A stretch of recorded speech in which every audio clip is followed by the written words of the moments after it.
Yellow everyone, welcome to Jyoti locks Kannada. ಎಲ್ಲರೂ ಹೇಗಿದ್ದೀರಾ? ಎಲ್ಲರೂ ಚೆನ್ನಾಗಿದ್ದೀರಾ ಅನ್ಕೋತೀನಿ. ನಾನು ಕೂಡ ತುಂಬ ಚೆನ್ನಾಗಿದ್ದೀನಿ. ನನ್ನ ಮಗಳು ಬೇಗ ಎದ್ಬಿಟ್ಟು ನಾನು ಅಡುಗೆ ಮಾಡ್ತಾಯಿದ್ರೆ ಪ್ರತಿಯೊಂದಕ್ಕೂ ಏನೋ ಒಂದು ಕೌಂಟರ್ ಕೊಡ್ತಾ ಇದ್ಲು. ಅವರಪ್ಪ ಅವ್ರ ಜೊತೆಗೆ ಸಪೋರ್ಟ್ ಮಾಡ್ತಾಯಿದ್ರು. ಈಗ 1 ಇಯರಿಂದ ಅಂತೂ ಅವಳು ನನಗೆ ಅಷ್ಟೊಂದು ಜಾಸ್ತಿ ಡಿಸ್ಟರ್ಬ್ ಮಾಡೋದಿಲ್ಲ. ಯಾಕಂದರೆ ನಾನೇನಾದರೂ ಅಡುಗೆ ಮಾಡ್ತಾಯಿದ್ರೆ ಏನಾದರೂ ಕೆಲಸ ಮಾಡ್ತಾಯಿದ್ರೆ ಅವಳ ಪಾಡುಗಳು ಆಟ ಆಡ್ಕೊಂಡಿರ್ತಾಳೆ. ಇಲ್ಲ ಅವರಪ್ಪ ಇರ್ತಾರಲ್ವ, ಸೊ ಹಂಗಾಗಿ ಬೆಳಗ್ಗೆ ಹೊತ್ತು ಅವ್ರ ಜೊತೆ ಮೇಲೆ ಟೆರೆಸ್ ಮೇಲೆ ಇವಾಗ ಬೇರೆ ಬಬ್ಲು ಬಂದಿದ್ದಾರೆ, ಅಂದರೆ ನಾಯಿ ತೊಗೊಂಬಂದಿದ್ದೀವಲ್ವ, ಅದ್ರ ಜೊತೆ ಆಟ ಆಡ್ಕೊಂಡು ಆರಾಮಾಗಿ ಇರ್ತಾರೆ. ಸರಿ ಅಂತ ಇವತ್ತೇನೋ ಗೊತ್ತಿಲ್ಲ, ಅವಳ ಜೊತೆ ಮಾತಾಡ್ಕೊಂಡು ಅವಳ ಜೊತೆ ಮಾತಾಡ್ಕೊಂಡು ಅಡುಗೆ ಮಾಡ್ಕೊತಾ ಇದ್ದೆ. ಇವತ್ತು ಬಂದು ನಾನು ಚಪಾತಿ ಮತ್ತು ಪನ್ನೀರ್ ಬುರ್ಜಿ ಮಾಡೋಣ ಅಂತ ಅಂದ್ಕೊಂಡಿದ್ದೀನಿ. ಪನ್ನೀರು ಬಟರ್ ಮಸಾಲ, ಪನ್ನೀರ್ ಗ್ರೇವಿ ಈ ರೀತಿ ಎಲ್ಲ ಮಾಡಿದಾಗ ನನ್ನ ಮಗಳು ಸ್ವಲ್ಪ ಪನ್ನೀರ್ ತಿನ್ನೋದಕ್ಕೆ ಇದು ಮಾಡ್ತಾಳೆ, ಅಂದರೆ ಫೋರ್ಸ್ಫುಲಿ ತಿನ್ನಿಸ್ಬೇಕಾಗುತ್ತೆ. ಈ ಥರ ತುರಿದ್ಬಿಟ್ಟು ಬುರ್ಜಿ ಮಾಡ್ಕೊಂಬಿಟ್ರೆ ಅವಳು ಕೂಡ ತಿಂತಾಳೆ, ಮತ್ತು ತುಂಬ ಫೋರ್ಸ್ ಮಾಡೋ ಅಗತ್ಯ ಇಲ್ಲ, ಯಾಕಂದರೆ ಅದು ತುರಿದಿರ್ತೀವಲ್ವ, ಸೊ ಹಂಗಾಗಿ ಬೇಗ ಹೊಟ್ಟೆಗೂ ಹೋಗುತ್ತೆ, ಒಳ್ಳೆಯದು ಅಂತ ಅಂದ್ಬಿಟ್ಟು ಬುರ್ಜಿ ಮಾಡ್ಕೊತಾ ಇದ್ದೀನಿ. ಇಲ್ಲಿ ನಾನು ಅದಕ್ಕೆ ಈರುಳ್ಳಿನ ಒಂದು ದೊಡ್ಡ ಸೈಜ್ ಈರುಳ್ಳಿ ಸಣ್ಣದಾಗಿ ಕಟ್ ಮಾಡ್ಕೊಂಡಿದ್ದೀನಿ. ಹಾಗೆ ಪನ್ನೀರು ಕೂಡ ನೀಟಾಗಿ ಒಂದು ದೊಡ್ಡ ಸೈಜ್ ಪನ್ನೀರಲ್ಲಿ ಅದರಲ್ಲಿ ಅರ್ಧ ಆಗುವಷ್ಟು ತುರ್ಕೊಂಡಿದ್ದೀನಿ ಪನ್ನೀರ್ನ. ಹಾಗೆಯೇ ಇಲ್ಲಿ ಕ್ಯಾಪ್ಸಿಕಮ್ನ ಸಣ್ಣದಾಗಿ ಕಟ್ ಮಾಡ್ಕೊತಾ ಇದ್ದೀನಿ. ಹಾಗೆಯೇ ಲಾಸ್ಟ್ ಟೈಮ್ ನಿಮಗೆ ಹೇಳಿದ್ದೆ ನನಗೆ ಹೆಲ್ತ್ ಚೆಕ್ ಮಾಡೋಕ್ಕೆ ಅಂತ ಬಂದಿದ್ದರು ಅಂತ, ಅದ್ರದ್ದು ರಿಪೋರ್ಟು ಕೂಡ ಬಂತು. ಸೊ ಎಲ್ಲ ನಾರ್ಮಲ್ಲೇ ಇದೆ, ಆ ಥರ ಎಲ್ಲ ಕಾಂಪ್ಲಿಕೇಟೆಡ್ ಆಗೆಲ್ಲ ಏನೂ ಇಲ್ಲ. ಬಟ್ ಒಂದೇನಂದರೆ ನನಗೆ ಐರನ್ ಕಂಟೆಂಟ್ ತುಂಬ ಕಮ್ಮಿ ಇದೆಯಂತೆ. ಹಾಗೆಯೇ ವಿಟಮಿನ್ ಡಿ ಕಮ್ಮಿ ಇದೆ ಅಂತ ಹೇಳಿದ್ರು. ಅದಕ್ಕೆ ನಮ್ಮ ಮನೇಲಿ ಬೈತಾಯಿದ್ರು, ನೀನು ಅದು ತಿನ್ನಲ್ಲ ಅಂತೀಯ ನೋಡು, ಈ ರೀತಿ ಆಗುತ್ತೆ, ಹೆಲ್ತ್ ಬಗ್ಗೆ ಗಮನ ಕೊಡು ಅಂತ ಹೇಳ್ತಾಯಿದ್ರು. ಹಂಗಾಗಿ ನನಗೂ ಅನ್ನಿಸ್ತು, ಕರೆಕ್ಟ್ ಅಲ್ವಾ, ಹೆಲ್ತ್ ಚೆನ್ನಾಗಿದ್ರೆ ಎಲ್ಲ ಫಸ್ಟ್ ಹೆಲ್ತ್ ಬಗ್ಗೆ ಗಮನ ಕೊಡೋಣ ಅಂತ ಅನ್ನಿಸ್ತು. ಸೊ ಹಂಗಾಗಿ ನಾನು ಪ್ಲ್ಯಾನ್ ಮಾಡ್ಕೊತಾ ಇದ್ದೀನಿ. ವಿಟಮಿನ್ ಡಿ ಮತ್ತು ಐರನ್ಗೆ ಕಂಟೆಂಟ್ ಆಗಿರುವಂಥದ್ದು ಏನೇನು ಇದಿದೆ ಅದೆಲ್ಲ ತಿನ್ನಬೇಕು ಅಂತ ಅಂದ್ಕೊಂಡಿದ್ದೀನಿ. ಪನ್ನೀರಲ್ಲೂ ಅಷ್ಟೇ ವಿಟಮಿನ್ ಡಿ ತುಂಬ ಇರುತ್ತಂತೆ, ಹಾಲಿನ ಪ್ರಾಡಕ್ಟೆಲ್ಲ ತುಂಬ ವಿಟಮಿನ್ ಡಿ ಇರುತ್ತಂತೆ. ಅದಕ್ಕೋಸ್ಕರ ಅಂದ್ಕೊಂಡಿದ್ದೀನಿ ಆ ಥರ ಇನ್ನು ಮುಂದೆಗೆ ಸ್ವಲ್ಪ ಹೆಲ್ತ್ ಬಗ್ಗೆ ಗಮನ ಕೊಡೋಣ ಅಂತ. ಹಾಗೆಯೇ ಇಲ್ಲಿ ಗ್ರೇವಿ ಮಾಡ್ಕೊಳ್ಳೋಕ್ಕೆ ಒಂದು ಪ್ಯಾನ್ಗೆ ಒಂದು 4-5 ಟೇಬಲ್ ಸ್ಪೂನ್ ಆಗೋಷ್ಟು ಎಣ್ಣೆನ ಸೇರಿಸ್ಕೊಂಡು, ಇದಕ್ಕೆ ಬೆಳ್ಳುಳ್ಳಿ ಸಣ್ಣದಾಗಿ ಕಟ್ ಮಾಡಿಕೊಂಡು ಮತ್ತು ಹಸಿಮೆಣ್ಸಿನ್ಕಾಯಿ ಕೂಡ ಸೇರಿಸ್ಕೊಂಡಿದ್ದೀನಿ ಕಟ್ ಮಾಡಿ. ಹಾಗೆಯೇ ಈರುಳ್ಳಿನೂ ಕೂಡ ಸೇರಿಸ್ಕೊಂಡು ಸಣ್ಣದಾಗಿ ಕಟ್ ಮಾಡ್ಕೊಂಡಿರೋ ಕ್ಯಾಪ್ಸಿಕಮ್ ಕೂಡ ಸೇರಿಸ್ಕೊಂಡು ಇದನ್ನ ಚೆನ್ನಾಗಿ ಎಣ್ಣೆಲಿ ಫ್ರೈ ಮಾಡ್ಕೊತಾ ಇದ್ದೀನಿ. ಎಣ್ಣೆಲಿ ಚೆನ್ನಾಗಿ ಫ್ರೈ ಮಾಡಿದ್ರೆ ಅಂದರೆ ಕ್ಯಾಪ್ಸಿಕಮ್ ಎಣ್ಣೆಲಿ ಫ್ರೈ ಮಾಡಿದಷ್ಟು ತುಂಬ ಟೇಸ್ಟ್ ಕೊಡುತ್ತಲ್ವ, ಸೊ ಹಂಗಾಗಿ ಅದನ್ನ ಚೆನ್ನಾಗೆಲ್ಲ ಫ್ರೈ ಮಾಡಿಕೊಂಡು ಸಣ್ಣದಾಗಿ ಟೊಮೊಟೊನ ಕಟ್ ಮಾಡಿ ಇಟ್ಕೊಂಡಿದ್ದೆ, ಅದನ್ನು ಕೂಡ ಸೇರಿಸ್ಕೊತಾ ಇದ್ದೀನಿ. ಅದನ್ನು ಸೇರಿಸ್ಕೊಂಡು ಒಂದು ಸ್ವಲ್ಪ ಉಪ್ಪನ್ನು ಸೇರಿಸ್ಕೊಂಡು ಚೆನ್ನಾಗಿ ಫ್ರೈ ಮಾಡ್ಕೋಬೇಕಾಗತ್ತೆ. ಇದನ್ನು ಫ್ರೈ ಮಾಡ್ಕೊಂಡಾದಮೇಲೆ ಮಸಾಲಾಸು ನಾನಿಲ್ಲಿ ತುಂಬ ಥರ ಏನೂ ಹಾಕ್ತಾಯಿಲ್ಲ. ಇಲ್ಲಿ ಧನಿಯಾ ಪುಡಿ ಹಾಗೆಯೇ ಮಟನ್ ಮಸಾಲ ಹಾಕ್ಕೊಂಡ್ರೆ ತುಂಬ ಟೇಸ್ಟ್ ಕೊಡುತ್ತೆ. ಸೊ ಹಂಗಾಗಿ 1-2 ಟೇಬಲ್ ಸ್ಪೂನ್ ಆಗೋಷ್ಟು ಖಾರದ ಪುಡಿ ಮತ್ತು ಸ್ವಲ್ಪ 1-2-3 ಟೇಬಲ್ ಸ್ಪೂನ್ ಆಗೋಷ್ಟು ಧನಿಯಾ ಪುಡಿನ ಸೇರಿಸ್ಕೊಂಡು ಇದಕ್ಕೆ ನಾನು ಮಟನ್ ಮಸಾಲ ಕೂಡ ಸೇರಿಸ್ಕೊತಾ ಇದ್ದೀನಿ. ಅದನ್ನು ಸೇರಿಸ್ಕೊಂಡು ಒಂದು ಸ್ವಲ್ಪ ಆ ಎಣ್ಣೆಯಲ್ಲೇ ಫ್ರೈ ಮಾಡ್ಕೋಬೇಕಾಗತ್ತೆ. ಅಂದರೆ ಅದು ಹಸಿ ಸ್ಮೆಲ್ಲು, ಆ ಫ್ಲೇವರೆಲ್ಲ ಚೆನ್ನಾಗಿ ಕೊಡುತ್ತೆ ಎಣ್ಣೆಲಿ ಫ್ರೈ ಮಾಡೋದ್ರಿಂದ, ಹಸಿ ಸ್ಮೆಲ್ಲೆಲ್ಲ ಹೋಗುತ್ತೆ. ಸೊ ಹಂಗಾಗಿ ಇದನ್ನು ಚೆನ್ನಾಗಿ ಫ್ರೈ ಮಾಡಿಕೊಂಡು ಆ ಟೊಮೆಟೊ, ಕ್ಯಾಪ್ಸಿಕಮ್ಮು, ಈರುಳ್ಳಿ ಎಲ್ಲ ನಾವು ಸೇರಿಸ್ಕೊಂಡಿದ್ನಲ್ವ, ಅದು ಎಲ್ಲ ಸ್ವಲ್ಪ ಸಾಫ್ಟ್ ಆಗಬೇಕು. ಅದುವರೆಗೂ ನಾವು ಒಂದು 5-10 ನಿಮಿಷ ಚೆನ್ನಾಗಿ ಫ್ರೈ ಮಾಡ್ಕೋಬೇಕಾಗತ್ತೆ. ಇದು ಫ್ರೈ ಮಾಡಿಕೊಂಡು ನಿಮಗೆ ಕನ್ಸಿಸ್ಟೆನ್ಸಿ ನೋಡಿಕೊಂಡು, ತುಂಬ ನಿಮಗೆ ಪಲ್ಯ ಥರ ಬೇಕಂದರೆ ಪಲ್ಯ ಥರನೂ ತಿನ್ಬೋದು. ಇದಕ್ಕೆ ಸ್ವಲ್ಪ ನಾನು ನೀರನ್ನ ಸೇರಿಸ್ಕೊತಾ ಇದ್ದೀನಿ. ಇದು ಸ್ವಲ್ಪ ಗ್ರೇವಿ ಥರ ನಮ್ಮ ಮನೇಲಿ ತುಂಬ ಇಷ್ಟಪಡ್ತಾರೆ, ಅದಕ್ಕೋಸ್ಕರ ಅದಕ್ಕೊಂದು ಸ್ವಲ್ಪ ನೀರನ್ನ ಸೇರಿಸ್ಕೊಂಡು ಒಂದು 5 ನಿಮಿಷ ಚೆನ್ನಾಗಿ ಕುದಿಸ್ಕೋತೀನಿ. ಅದರಲ್ಲೇ ಆ ಮಸಾಲ, ಈರುಳ್ಳಿ, ಬೆಳ್ಳುಳ್ಳಿ ಎಲ್ಲ ಚೆನ್ನಾಗಿ ಹಿಡೀಲಿ ಅದಕ್ಕೆ ಅಂತಂದ್ಬಿಟ್ಟು ಅದಕ್ಕೆ ಸ್ವಲ್ಪ ಉಪ್ಪನ್ನು ಕೂಡ ಸೇರಿಸ್ಕೊಂಡು ಚೆನ್ನಾಗಿ ಮಿಕ್ಸ್ ಮಾಡಿಕೊಂಡು ಲಾಸ್ಟಲ್ಲಿ ತುರಿದಿಟ್ಕೊಂಡಿದ್ನಲ್ಲ ಪನ್ನೀರು, ಅದನ್ನು ಕೂಡ ಸೇರಿಸ್ಕೊತಾ ಇದ್ದೀನಿ. ಇದನ್ನು ಕೂಡ ಸೇರಿಸ್ಕೊಂಡು ತುಂಬ ಹೊತ್ತು ಫ್ರೈ ಮಾಡೋ ಅವಶ್ಯಕತೆ ಇಲ್ಲ. ಒಂದು 3-4 ನಿಮಿಷ ಆ ಗ್ರೇವಿ ಜೊತೆಗೇ ಚೆನ್ನಾಗಿ ಫ್ರೈ ಮಾಡಿಕೊಂಡ್ರೆ ಸರಿ ಹೋಗುತ್ತೆ. ಆ ಉಪ್ಪನ್ನ ನೋಡಿಕೊಂಡು ನಿಮ್ಮ ಕನ್ಸಿಸ್ಟೆನ್ಸಿ ಹೆಂಗೆ ಬೇಕೋ ಹಂಗೆ ನೋಡಿಕೊಂಡು ಹಾಕ್ಕೋಬೋದು. ಇದಕ್ಕೆ ಬೇಕಾದ್ರೆ ನೀವು ತುಪ್ಪ ಕೂಡ ಸೇರಿಸ್ಕೊಂಡು ಹಾಕ್ಕೋಬೋದು, ತುಂಬ ಚೆನ್ನಾಗಿರುತ್ತೆ. ನಾನೇನು ಇಲ್ಲಿ ಸೇರಿಸ್ಕೊಂಡಿಲ್ಲ. ಲಾಸ್ಟಲ್ಲಿ ಕೊತ್ತಂಬರಿ ಸೊಪ್ಪನ್ನು ಸೇರಿಸ್ಕೊಂಡು ಚೆನ್ನಾಗಿ ಮಿಕ್ಸ್ ಮಾಡ್ಕೊಂಬಿಟ್ರೆ 1-2 ನಿಮಿಷ ಪನ್ನೀರ್ ಬುರ್ಜಿ ಅಂತೂ ರೆಡಿ ಆಗಿಬಿಡುತ್ತೆ. ಮಕ್ಕಳು ಹೆಲ್ದಿ ಫುಡ್ ತಿಂದಂಗೂ ಆಗುತ್ತೆ, ಮತ್ತು ಒಂಥರ ಇರಿಟೇಷನ್ ಆಗಲ್ಲ. ನಾವು ಪನ್ನೀರ್ ಬಟರ್ ಮಸಾಲ ಎಲ್ಲ ಮಾಡಿದಾಗ ಅವ್ರು ತಿನ್ನಲ್ವಲ್ಲ, ಆ ಟೆನ್ಷನ್ ಇರೋಲ್ಲ. ಸೊ ಹಂಗಾಗಿ ನಾನು ಈ ಥರ ಮಾಡಿಕೊಂಡೆ. ಹಾಗೆ ನಾನು ನೈಟು ತರಕಾರಿ ಸಾಂಬಾರು ಮಾಡಿಟ್ಟಿದ್ದೆ. ನಮ್ಮ ಮನೆಯವ್ರಿಗೆ ಡೈಲಿ ಮಾರ್ನಿಂಗು ಮತ್ತು ನೈಟು ಮುದ್ದೆ ಇರಲೇಬೇಕು. ಏನಾದ್ರು ಟಿಫನ್ ಮಾಡ್ಕೊಳ್ಳಿ, ಅವ್ರಿಗೆ ಮಾತ್ರ ಮುದ್ದೆ ಇರಲೇಬೇಕು. ಅದಕ್ಕೆ ಒಂದು ಮುದ್ದೆ ಆಗೋಷ್ಟು ಮಾತ್ರ ನಾನು ಮಾಡ್ಕೊತಾ ಇರ್ತೀನಿ. ಬೆಳಗ್ಗೆ ಹೊತ್ತು ಯಾಕಂದರೆ ಬೆಳಗ್ಗೆನೇ ಮುದ್ದೆ ತಿಂದು ನನಗೆ ರೂಢಿ ಇಲ್ಲ.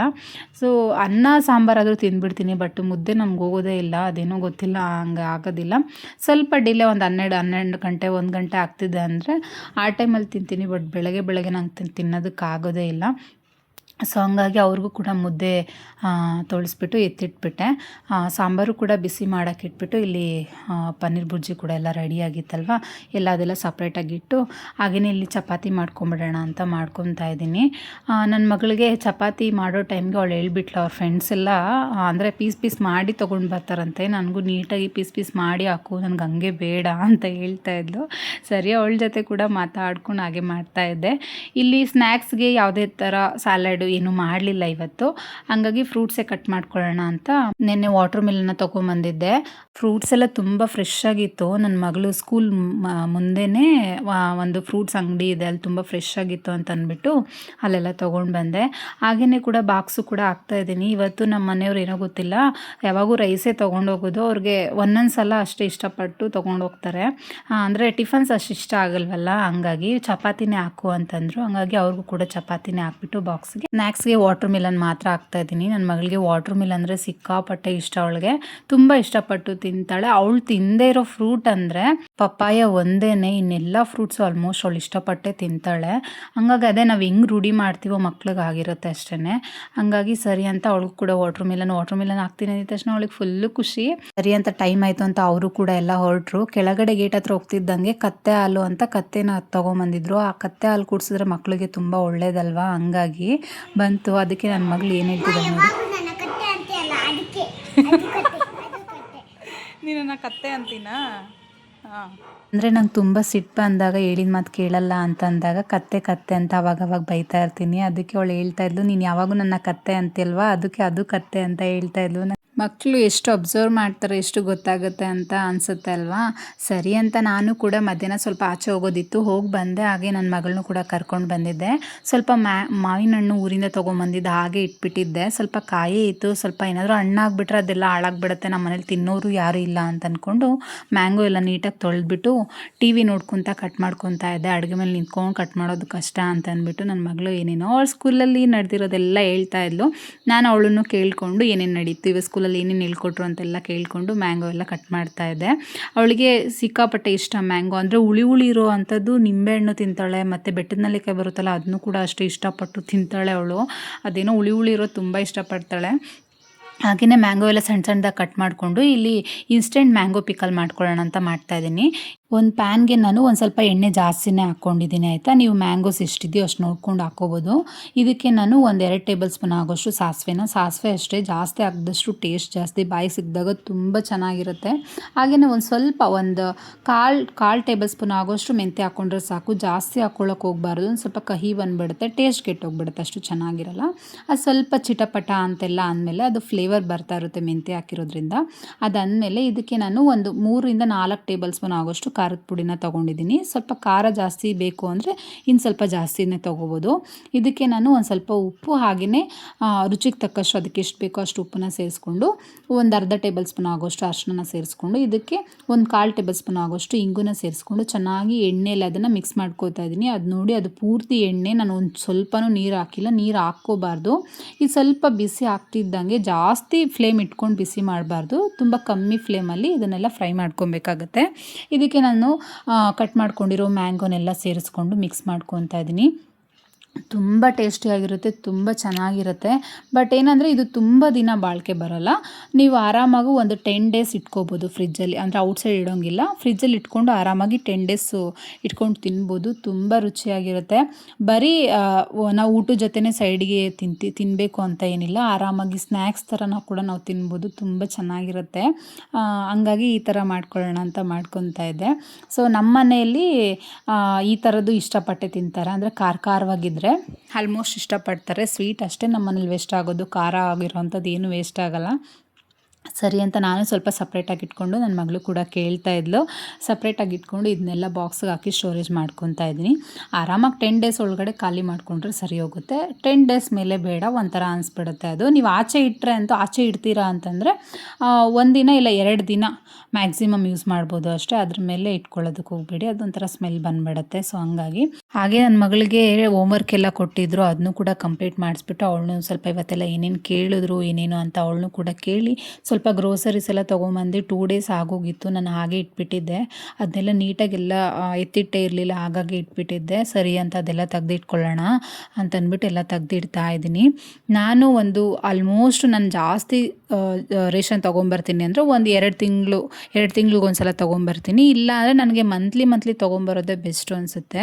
ಯಾಕಂದರೆ ಎಷ್ಟು ಬೇಕೋ ಅಷ್ಟು ನೋಡಿಕೊಂಡು ಆರಾಮಾಗಿ ಎಷ್ಟು ಬೇಕೋ ಅಷ್ಟು ತೊಗೊಂಬಂದು ಇಟ್ಕೋಬೋದು. ಯಾಕಂದರೆ ಕಾಳೆಲ್ಲ ತೊಗೊಂಬಂದು ಹಂಗಾಗಿ ಇಟ್ಬಿಟ್ರೆ ಹುಳಗಳು ಬಂದುಬಿಡುತ್ತೆ. ಹಂಗಾಗಿ ಎಷ್ಟು ಬೇಕೋ ಅಷ್ಟೇ ತೊಗೊಂಬಂದು ಇಟ್ಕೊಂಡ್ಬಿಟ್ರೆ ಬೆಸ್ಟು ಅಂತ ಅನಿಸುತ್ತೆ. ಸರಿ ಅಂತ ಹಳೇದೆಲ್ಲ ಸ್ವಲ್ಪ ಆಗಾಗೆ ಇತ್ತಲ್ವ, ಅದನ್ನೆಲ್ಲ ತೆಗೆದು ಸಪ್ರೇಟ್ ಮಾಡ್ತಾಯಿದ್ದೆ. ಸಪ್ರೇಟ್ ಮಾಡಿ ನಾನು ಹೊಸದೇನು ತೊಗೊಂಬಂದಿದ್ದೀನಿ ನೋಡಿ ಅದನ್ನು ಫಸ್ಟ್ ಹಾಕ್ಬಿಟ್ಟು ಆಮೇಲೆ ಹಳೇದನ್ನು ನಾನು ಮೇಲೆ ಹಾಕ್ಕೋತೀನಿ. ಯೂಸ್ ಮಾಡ್ಕೊಳ್ಳೋಕೆ ಸರಿ ಹೋಗುತ್ತೆ ಅಂತಂದ್ಬಿಟ್ಟು. ಹಳೇದೆಲ್ಲ ಇಲ್ಲಾಂದರೆ ಹಾಗೆ ಕೆಳಗಡೆ ಉಳ್ದೋಗುತ್ತೆ.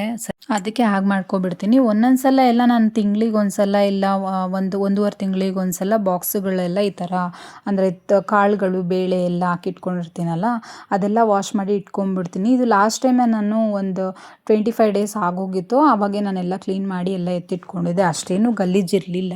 ಹಂಗಾಗಿ ಹಾಗೆ ಬಟ್ಟೆ ಎಲ್ಲ ಒರೆಸ್ಕೊಂಡು ಎಲ್ಲ ಕಾಳು ಎಲ್ಲ ನೀಟಾಗಿ ಆರ್ಗನೈಸ್ ಮಾಡ್ಕೊತಾ ಇದ್ದೆ. ಎಲ್ಲ ಒಂಥರ ಮನೇಲಿ ಫುಲ್ಲಾಗಿ ರೇಷನ್ ಐಟಮ್ ಇದ್ಬಿಟ್ರೆ ಒಂಥರ ಖುಷಿ ಆಗುತ್ತೆ ಅಲ್ವಾ. ಏನೂ ಇಲ್ಲ ಅಂದಾಗ ಯಾವಾಗ ತೊಗೊಂಡು ಬರೋದು, ಏನು ತರೋದು, ಅದಿಲ್ಲ ಇದಿಲ್ಲ ಅಂತ ಫೀಲ್ ಆಗ್ತಾನೇ ಇರುತ್ತೆ.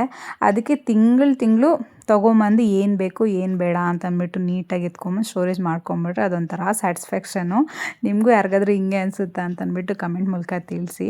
ಸರಿ ಅಂತ ಎಲ್ಲ ಬಾಕ್ಸ್ಗಳಿಗೆಲ್ಲ ಹಾಕಿಟ್ಕೊಂಡೆ ಅದನ್ನೆಲ್ಲ ನೀಟಾಗಿ ಜೋಡಿಸ್ಕೊತಾ ಇದ್ದೀನಿ. ನನ್ನ ಮಗಳಿಗಂತೂ ಅಡುಗೆ ಮನೇಲಿ ನಾನು 1 ಅವರ್ ಮೇಲೆ ಏನಾದ್ರು ಟೈಮ್ ಸ್ಪೆಂಡ್ ಮಾಡಿದೆ ಅಂದರೆ ಕೂಗ್ತಾನೇ ಇರ್ತಾಳೆ, ಕರಿತಾನೆ ಇದ್ಲು ಬಾ ಹೋಗೋಣ ಅಂತ. ಸಂಜೆ ಹೊತ್ತು ನಾವು ನಮ್ಮ ಮನೆ ಹತ್ರ ಒಂದಷ್ಟು ಜನ ಎಲ್ಲ ವಾಕಿಂಗ್ ಹೋಗ್ತೀವಿ ಆಯಿತಾ. 1 ಅವರ್ ಹಂಗೆ ವಾಕಿಂಗ್ ಹೋಗ್ತೀವಿ. ಇಲ್ಲಿ ಒಂದು ಪಾರ್ಕ್ ಇದೆ, ಅಲ್ಲಿಗೆ ಹೋಗ್ತೀವಿ. ಅದಕ್ಕೆ ಅವಳು ಕರಿತಾನೆ ಇದ್ಲು. ನಾನು ಅಷ್ಟರಲ್ಲಿ ಮುಗಿಸ್ಕೊಂಬಿಡೋಣ, ನಾವು ಹೋಗೋದು 5:30ಗೆ, ಅಷ್ಟರಲ್ಲಿ ಮುಗಿಸ್ಕೊಂಬಿಡೋಣ, ಎಲ್ಲ ಮುಗಿಸ್ಕೊಂಡ್ರೆ ಹೋಗಿ ಬರೋ ಅಷ್ಟರಲ್ಲಿ ಎಲ್ಲ ನೀಟಾಗಿರುತ್ತೆ ಅಂತಂದ್ಬಿಟ್ಟು ಮಾಡ್ಕೊತಾ ಇದ್ದೆ. ಸಾಂಬಾರು ಕೂಡ ಇತ್ತು, ಒಂದು ಮುದ್ದೆ ರೈಸು ಮಾಡ್ಕೊಳ್ಳೋದು ಅಷ್ಟೇ. ಅದಕ್ಕೋಸ್ಕರ ಎಲ್ಲ ಬೇಗ ಮಾಡ್ಕೊತಾ ಇದ್ದೆ. ಮತ್ತು ನಾನು ಎಕ್ಸ್ಟ್ರಾ ಉಳಿದಿರುತ್ತಲ್ಲ ಐಟಮ್ಸು ಅದನ್ನೆಲ್ಲ ಈ ಥರ ಬಾಕ್ಸಿಗೆ ಹಾಕಿಡ್ತೀನಿ. ಅಂದರೆ ಫುಡ್ ಐಟಮ್ಸ್ ಎಲ್ಲ ಒಂದರಲ್ಲಿ ಇಕ್ತೀನಿ. ಅಂದರೆ ಈ ಸೋಪು, ಹಾರ್ಪಿಕ್ಕು, ಈ ಥರ ಪೇಸ್ಟ್ಗಳು ಇದೆಲ್ಲ ನಾನು ಎಕ್ಸೆಸ್ ಏನೇನಿರುತ್ತೆ ನೋಡಿ ಅದನ್ನು ಸಪ್ರೇಟಾಗಿ ಇಡ್ತೀನಿ. ಯಾಕಂದರೆ ಅದು ಒಂಥರ ಸ್ಮೆಲ್ ಬಂದುಬಿಡುತ್ತೆ. ಈ ಸರ್ಫ್ ಪೌಡರೆಲ್ಲ ಈ ಫುಡ್ ಜೊತೆಗೆಲ್ಲ ಇಟ್ಬಿಟ್ರೆ ಒಂಥರ ಸ್ಮೆಲ್ ಬಂದುಬಿಡುತ್ತೆ. ಅದಕ್ಕೋಸ್ಕರ ಎಲ್ಲ ಸಪ್ರೇಟ್ ಮಾಡಿ ಇಟ್ಬಿಡ್ತೀನಿ. ಎಲ್ಲ ತಿಂಗಳಿಗೊಂದ್ಸಲ ಈ ಥರ ಎಲ್ಲ ನೀಟಾಗಿ ಮಾಡಿ ಇಟ್ಬಿಟ್ರೆ ತಿಂಗಳು ಪೂರ್ತಿ ಟೆನ್ಷನ್ ಇರೋದಿಲ್ಲ, ಆರಾಮಾಗಿ ಮಾಡ್ಕೊಂಡು ಹೋಗ್ಬೋದು. ಅದಕ್ಕೋಸ್ಕರ ಎಲ್ಲ ಯಾವ ರೀತಿ ಬೇಕೋ ಆ ಥರ ಆರ್ಗನೈಸ್ ಮಾಡ್ಕೊಂಡು ಬಿಡ್ತೀನಿ. ಹಾಗೇನೇ ಈ ಥರ ಸ್ನ್ಯಾಕ್ಸು ಎಲ್ಲ ಅಂತ ಬಂದಾಗ ಈ ಥರ ಬಾಕ್ಸಲ್ಲಿ ಮ್ಯಾಗಿ ಆಗಿರ್ಬೋದು, ಸ್ವೀಟ್ಸು, ಚಾಕ್ಲೇಟ್ಸು ಏನಾದರೂ ಇದ್ದರೆ ಈ ಥರ ಬಾಕ್ಸಲ್ಲಿ ಇವಳಿಗೆ ತಿಂಡಿ ಬಾಕ್ಸ್ ಅಂತ ಅಂದ್ಬಿಟ್ಟೆ ಸಪ್ರೇಟ್ ಇದೆ, ಅದರಲ್ಲೆಲ್ಲ ಹಾಕಿ ನೀಟಾಗಿ ಇಟ್ಕೊಂಡು ಬಿಡ್ತೀನಿ. ಅಂದರೆ ಕೈಗೆ ಬೇಗ ಸಿಕ್ಕುತ್ತೆ, ಹಾಳಾಗಲ್ಲ ಅನ್ನೋ ರೀಸನ್ಗೋಸ್ಕರ ಅಷ್ಟೇ. ಒಂದೇನಂದರೆ ಬಂದು ಅಡುಗೆ ಮಾಡೋ ಅಷ್ಟಿಲ್ಲ, ಎಲ್ಲ ಕ್ಲೀನ್ ಮಾಡಿ ಹೋಗ್ಬಿಟ್ರೆ ನಾನು ವಾಕಿಂಗ್ ಮುಗಿಸ್ಕೊಂಡು ಬರೋ ಅಷ್ಟರಲ್ಲಿ ಆಮೇಲೆ ರೈಸು ಮುದ್ದೆ ಆರಾಮಾಗಿ ಮಾಡ್ಕೊಳ್ಬೋದು. ಆಮೇಲೆ ನನ್ನ ಮಗಳ ಜೊತೆನೂ ಟೈಮ್ ಸ್ಪೆಂಡ್ ಮಾಡ್ಬೋದು ಅನ್ನೋದಕ್ಕೋಸ್ಕರ ಆರಾಮಾಗಿ ಕೂಲಾಗಿ ಎಲ್ಲ ಮಾಡ್ಕೊತಾ ಇದ್ದೆ. ಸೊ ನೋಡಿದ್ರಲ್ವಾ, ಈ ರೀತಿ ಇತ್ತು ಇವತ್ತಿನ ವ್ಲಾಗ್. ಸೊ ಯಾವ ಥರ ಇತ್ತು ಅಂತ ಅಂದ್ಬಿಟ್ಟು ಕಮೆಂಟ್ ಮೂಲಕ ತಿಳಿಸಿ. ಹಾಗೆಯೇ ಇಷ್ಟ ಆದರೆ ಲೈಕ್ ಮಾಡಿ, ಶೇರ್ ಮಾಡಿ, ಹಾಗೆ ನಮ್ಮ ಚಾನಲ್ನ ಸಬ್ಸ್ಕ್ರೈಬ್ ಮಾಡ್ಕೊಳ್ಳಿ ಪ್ಲೀಸ್. ಹೀಗೆ ಸಪೋರ್ಟ್ ಮಾಡ್ತಾಯಿರಿ ಅಂತ ಹೇಳ್ತಾ ಇವತ್ತಿನ ವ್ಲಾಗ್ ಇಲ್ಲಿಗೆ ಎಂಡ್ ಮಾಡ್ತೀನಿ. ನೆಕ್ಸ್ಟ್ ವ್ಲಾಗಲ್ಲಿ ಸಿಗ್ತೀನಿ. ಅಲ್ಲಿವರೆಗೂ ಟಾಟಾ, ಟೇಕ್